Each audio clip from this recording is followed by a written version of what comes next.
A professora Rose nos falou na última aula de literatura sobre a poesia do romantismo. Vimos quais são as características da primeira geração do romantismo brasileiro. A poesia da primeira geração foi marcada pelo nacionalismo e pelo indianismo. O principal representante dessa geração foi o poeta Gonçalves Dias. Soubemos quem são os representantes da segunda geração, também chamada de ultrarromântica. Na segunda geração, marcada por extenso pessimismo e ideia de morte, foi marcada pela presença dos poetas Álvares de Azevedo, Cassimiro de Abreu e Fagundes Varela. Aprendemos as características da terceira geração e conhecemos um pouco mais Castro Alves. Castro Alves marcou a poesia da terceira geração pelo tom grandiloquente que ele imprimiu nos seus poemas. A terceira geração foi chamada também de poesia social ou poesia condoreira. Vamos à aula de hoje.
Olá!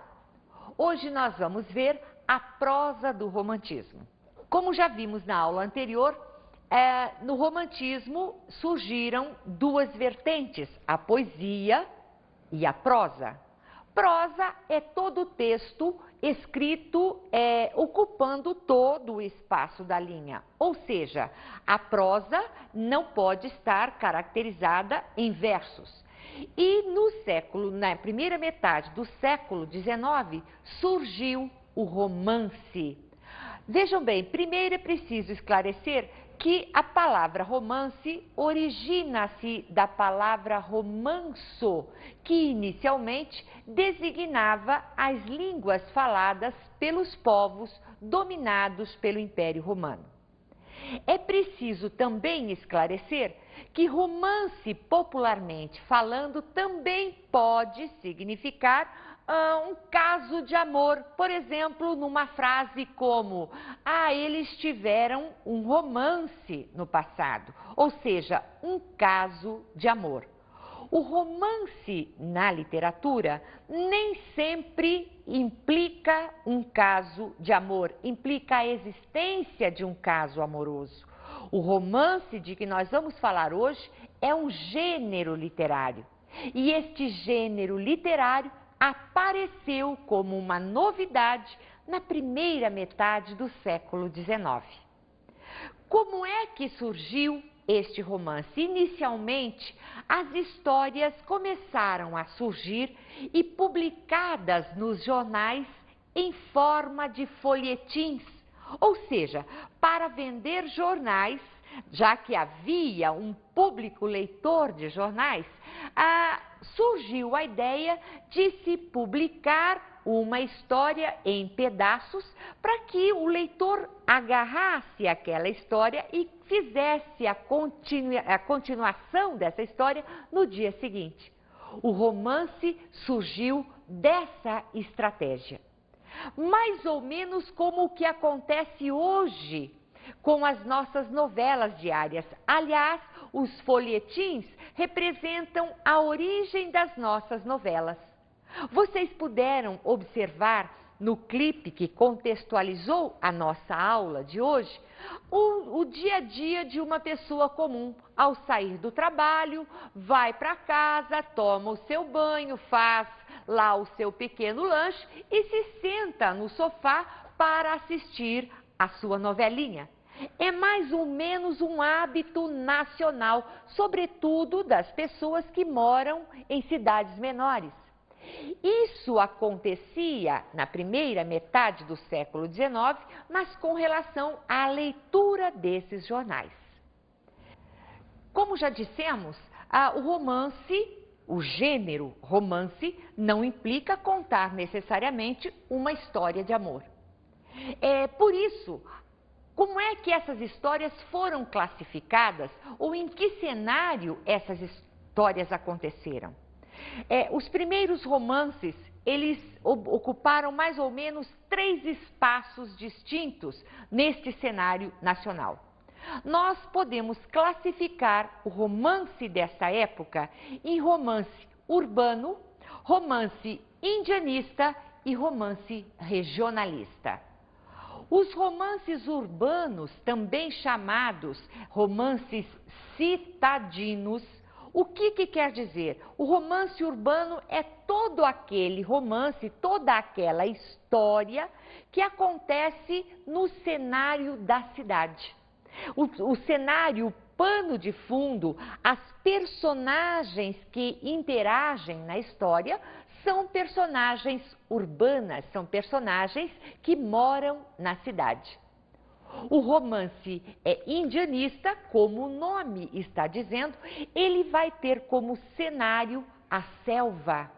E a principal personagem desse romance certamente vai ser o índio, que é o nosso elemento primitivo mais importante da época.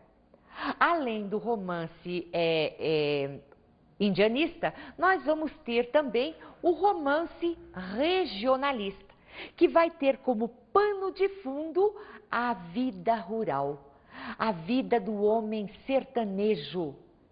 Por essa razão, nós vamos observar que, dependendo dessa classificação, ou dependendo da necessidade ou da decisão do escritor por uma dessas vertentes, nós vamos observar que o romance romântico tem algumas características sobre as quais nós vamos falar agora.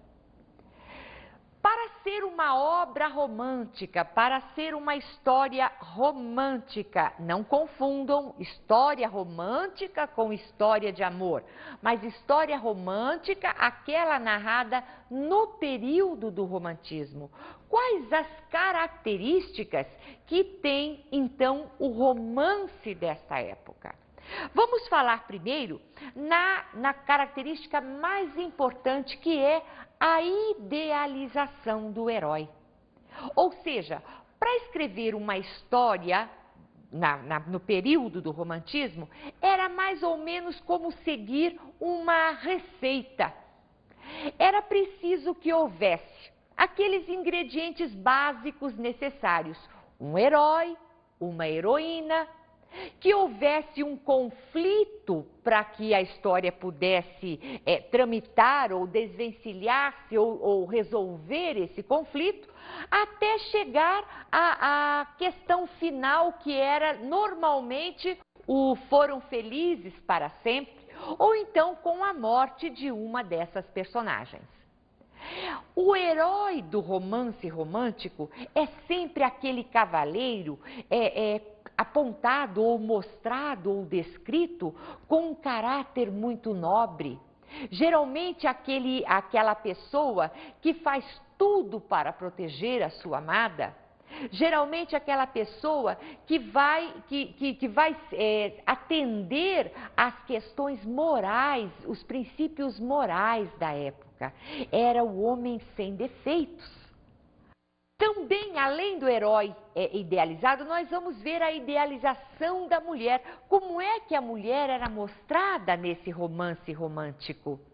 Geralmente a mulher era também feita ou descrita de forma a seguir os padrões morais da época. Ou seja, a mulher era sempre mostrada como aquela mocinha casadoira que foi criada para o casamento.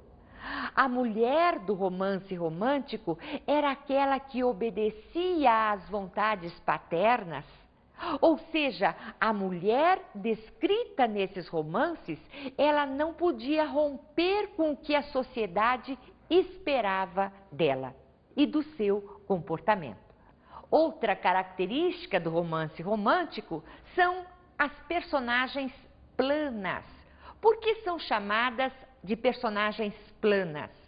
Porque na história do romance romântico, as personagens ou o escritor não faz o aprofundamento psicológico dessas personagens.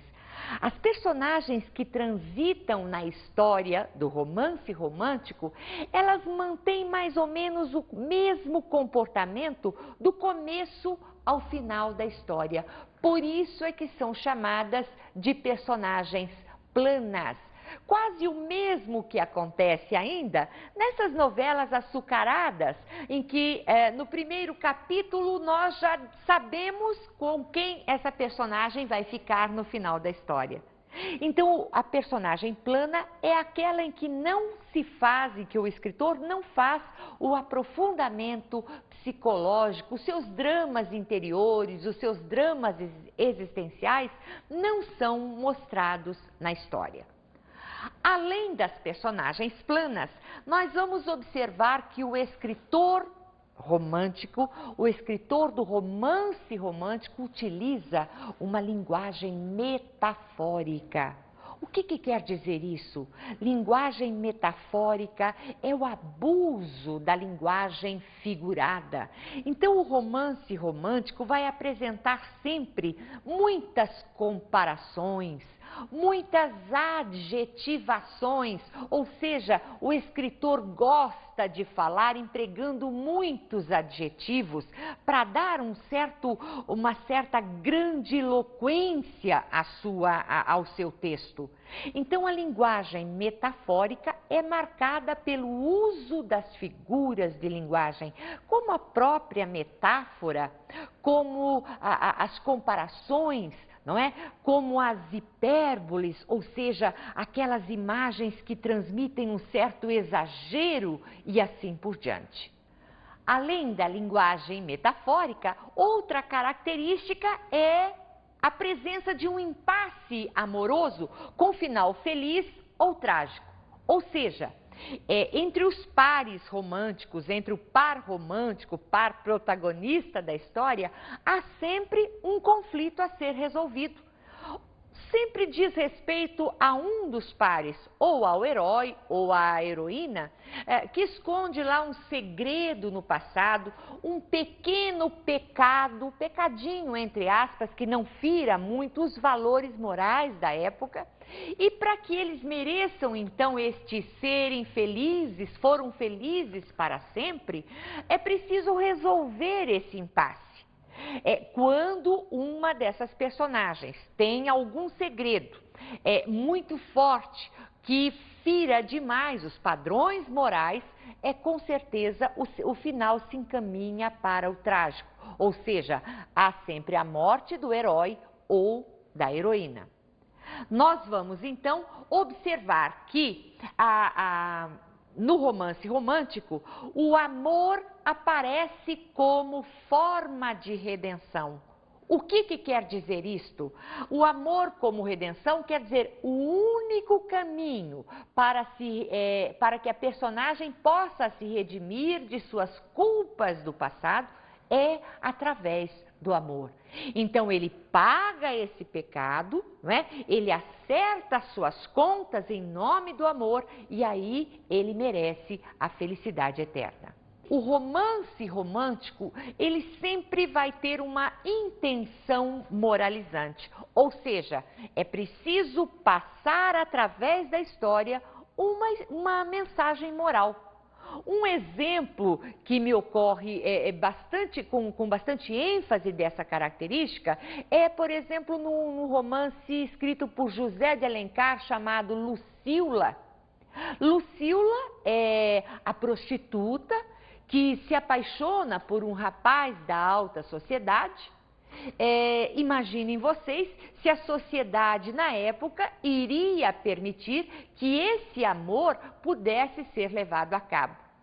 Primeiro, Lucíula não tinha as características morais que a sociedade exigia na época. Então, o que é que acontece? Lucíula, a parceira, né, romântica nesse episódio, ela morre no final da história. Ou seja, a sociedade não permitia certos abusos ou certos comportamentos. Em Lucíula, nós vamos ver bem clara essa intenção moralizante da época.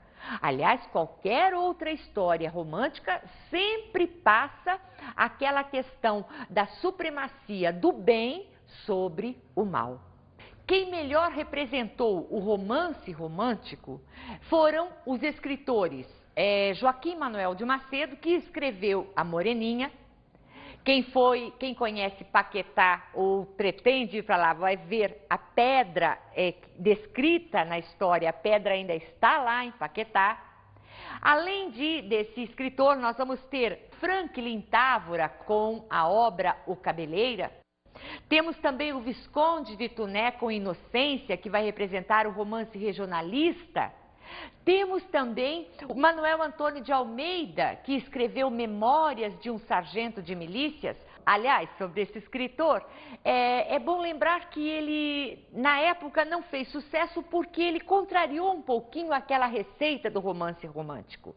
Em Memórias de um Sargento de Milícias, nós vamos observar pela primeira vez a presença de um anti-herói na história. Ou seja, o protagonista não apresenta aquelas características idealizadas comumente observadas no romance romântico.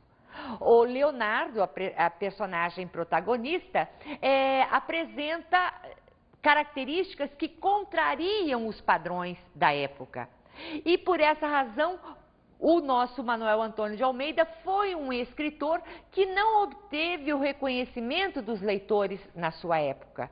Mas por essa razão, nós podemos dizer que ele foi uma espécie de escritor de transição.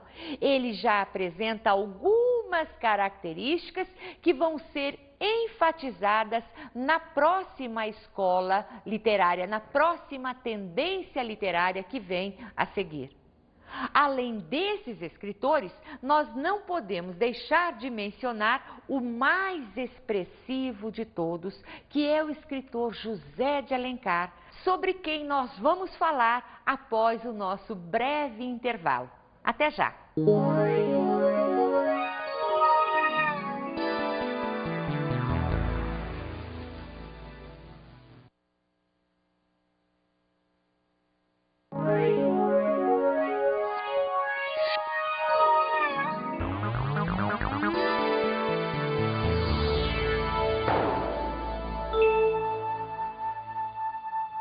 Vamos continuar falando a respeito dos principais representantes do romance romântico e do mais expressivo desses escritores, que é o nosso cearense José de Alencar.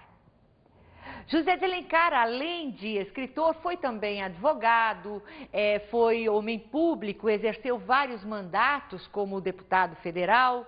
E na questão do romance, o nosso José de Alencar teve um projeto pessoal que foi através dos seus escritos, das suas histórias, dos seus romances, construir uma espécie de memória nacional, construir uma espécie de epopeia das nossas origens.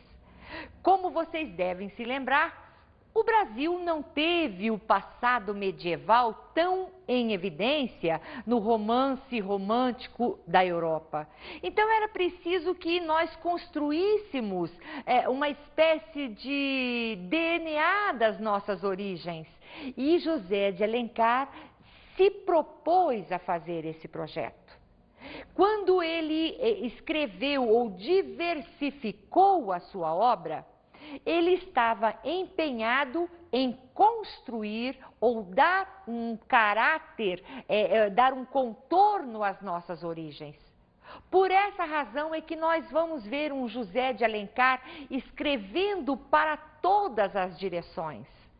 A obra de José de Alencar voltou-se para a cidade, para o campo, para a selva.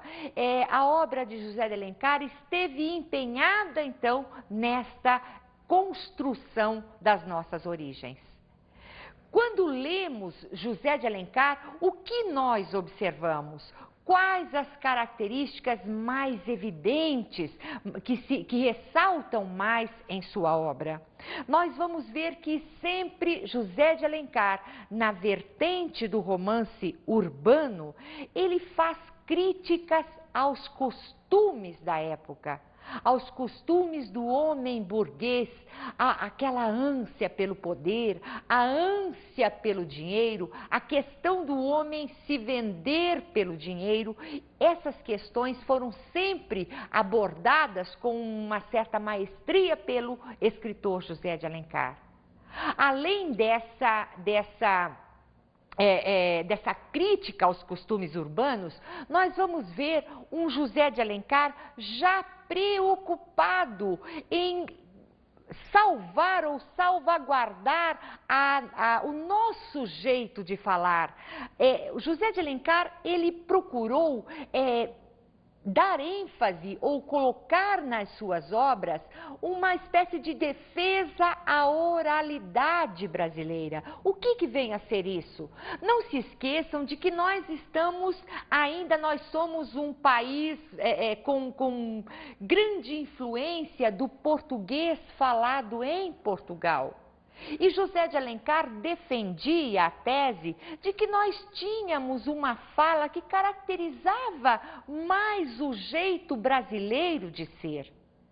Aliás, isso é muito interessante porque o que os nossos garotos de hoje, a nossa juventude de hoje, tanto reclama, né, quando tem que ler uma obra de José de Alencar, justamente porque acha que é uma obra pesada, porque tem uma linguagem ultrapassada. É bom lembrar que José de Alencar, já na primeira metade do século XIX, já defendia o que nós chamamos de uma linguagem mais coloquial. É evidente que o coloquial do século XIX não é o coloquial do século XX ou do século XXI, como é o nosso caso agora. Então podemos dizer que José de Alencar foi um homem à frente do seu tempo, considerando a época em que ele viveu. Então ele defendia uma linguagem mais solta. Ele defendia a tese de que nós devíamos nos desvencilhar daquele português lusitano, daquele português falado em Portugal.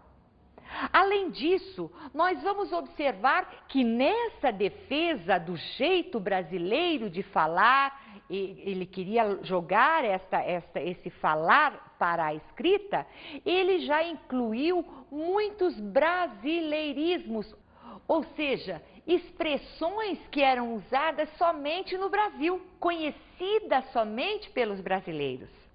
Isso era um avanço. Então podemos dizer que para a sua época, José de Alencar foi um homem moderno, que agradou a juventude da época, assim como os escritores contemporâneos agradam aos nossos jovens, os jovens do nosso tempo. Além dessas características, nós vamos observar uma outra que é o descritivismo. O que vem a ser o descritivismo? Vejam, descritivismo, a palavra está ligada à descrição. A descrição é da paisagem local, a descrição com detalhes. Eu quero que vocês observem aqui, nesse pequeno trecho que abre o romance Iracema, de José de Alencar, dentro daquela vertente indianista, o mais importante romance escrito por ele foi Iracema. Observem aqui esse trechinho. Iracema, a virgem dos lábios de mel, que tinha os cabelos mais negros que a asa da graúna e mais longos que seu talhe de palmeira. O favo do jati não era doce como o seu sorriso, nem a baunilha recendia no bosque como seu hálito perfumado. Observem, no início da aula nós comentamos a respeito da linguagem metafórica do romance romântico. Aqui nós temos um exemplo bastante significativo. Vejam bem, Iracema, a virgem dos lábios de mel, dos lábios doces como mel. Olha uma metáfora aqui. Que tinha os cabelos mais negros que a asa da graúna. Olha a comparação.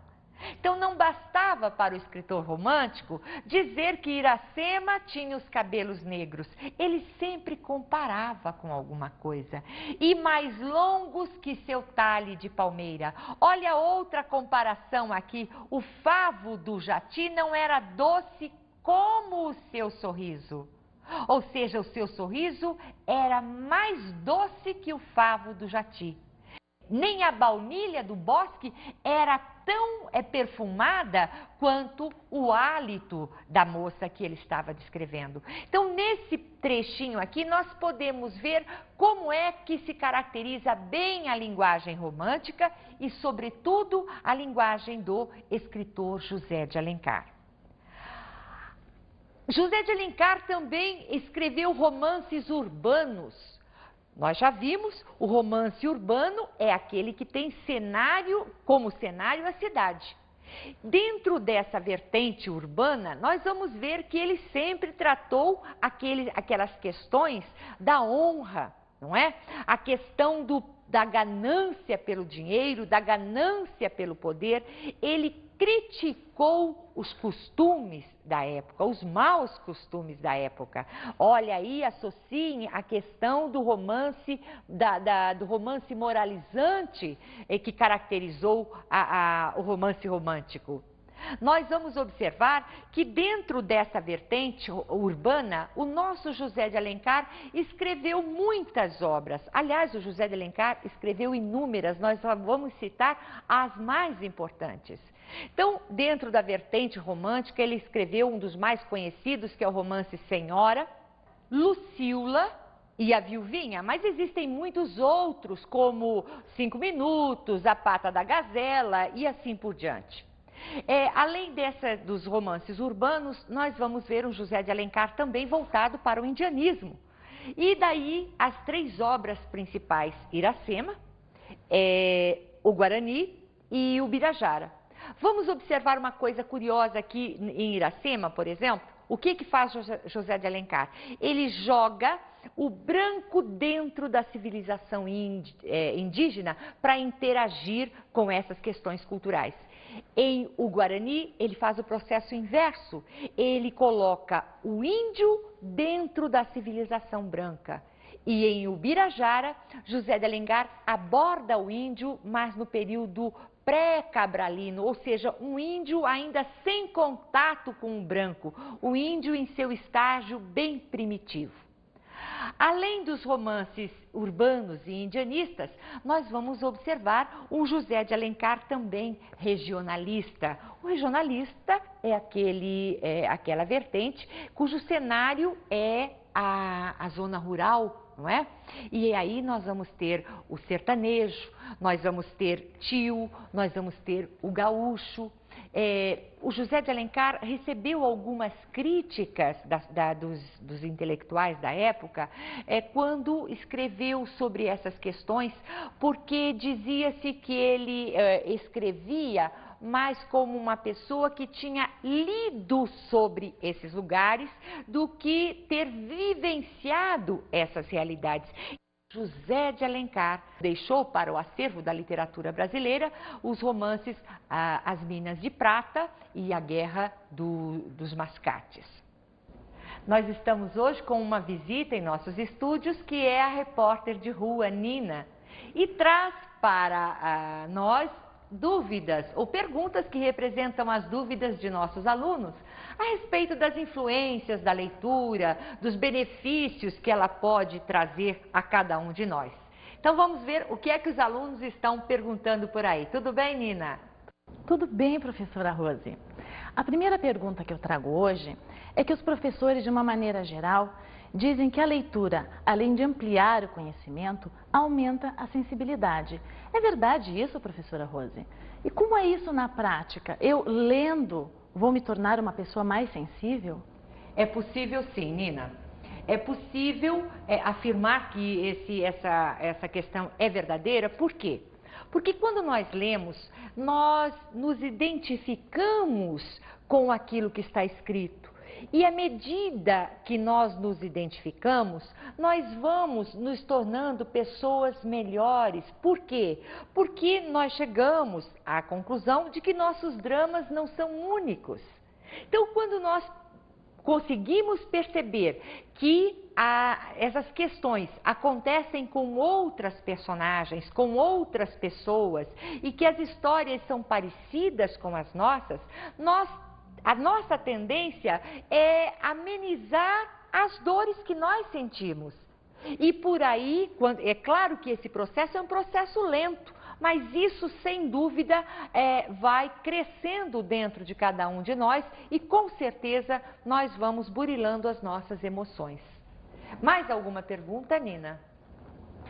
Sim, é que dizem que para escrever bem é preciso ler muito. Como isso funciona na prática, professora Rose? Como a leitura pode melhorar a minha redação? Essa é uma ótima pergunta, Nina. Não há a menor dúvida de que o grande leitor é também o grande escritor, não o escritor de livros, mas aquele que tem um bom desempenho na linguagem escrita. Como é que isso acontece? É preciso entender que as coisas acontecem não de um dia para o outro. É um processo lento, que nós devemos ir amadurecendo e continuamente. Como é que isso se processa dentro da gente? Nós vamos lendo, ao ler nós vamos assimilando as estruturas mais complexas da linguagem, aquela organização da frase de uma forma diferente da forma como nós nos expressamos oralmente. E essa assimilação, ela vai se dando aos poucos e vamos armazenando dentro de nós essas estruturas mais elaboradas, não é? E quando menos esperamos, nós estamos com um desempenho linguístico escrito de uma grandeza inigualável. Nina, agora eu gostaria de dizer que você continue trazendo dúvidas dos nossos alunos para que a gente possa interagir e você representar a voz desses nossos estudantes, não é? Que enriquecem muito a nossa aula. Muito obrigada e até uma próxima oportunidade. Obrigada, professora Rose. Até a próxima, então. Agora nós vamos às dicas de estudo para a aula de hoje.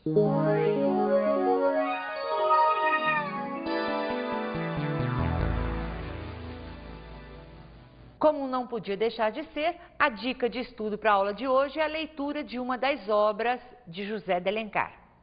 Eu vou sugerir que você escolha uma das obras, que pode ser Iracema, José de Alencar, que é a história do guerreiro branco, Martim, que se apaixona pela Virgem dos Lábios de Mel, Iracema. Nós vamos sugerir que você leia a história Lucíula, cujo resumo nós já comentamos no início da aula, ou escolha para ler Senhora, um romance urbano de José de Alencar, uma história de amor, aqui sim, uma história de amor, que acontece entre Fernando Seixas e Aurélia Camargo. Aqui ele fala sobre o poder do dinheiro, sobre a necessidade do homem em buscar a ganância do homem pelo dinheiro. Por hoje é só. Até a próxima aula. Um abraço a todos vocês. Até lá!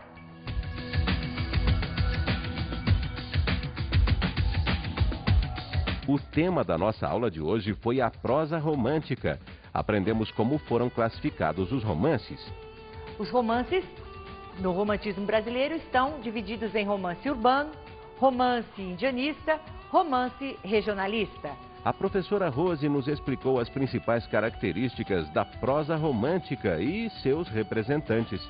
A prosa romântica caracteriza-se, sobretudo, por apresentar a idealização do herói, a mulher de forma idealizada, caracteriza-se pelo descritivismo, pela linguagem metafórica. Os principais representantes da prosa romântica brasileira são Joaquim Manuel de Macedo, Franklin Távora, Visconde de Toné e, sobretudo, o nosso José de Alencar. Conhecemos José de Alencar e suas principais obras. José de Alencar escreveu Iracema, escreveu Senhora, escreveu A Pata da Gazela, escreveu A Guerra dos Mascates, entre outras grandes obras. Até a aula que vem!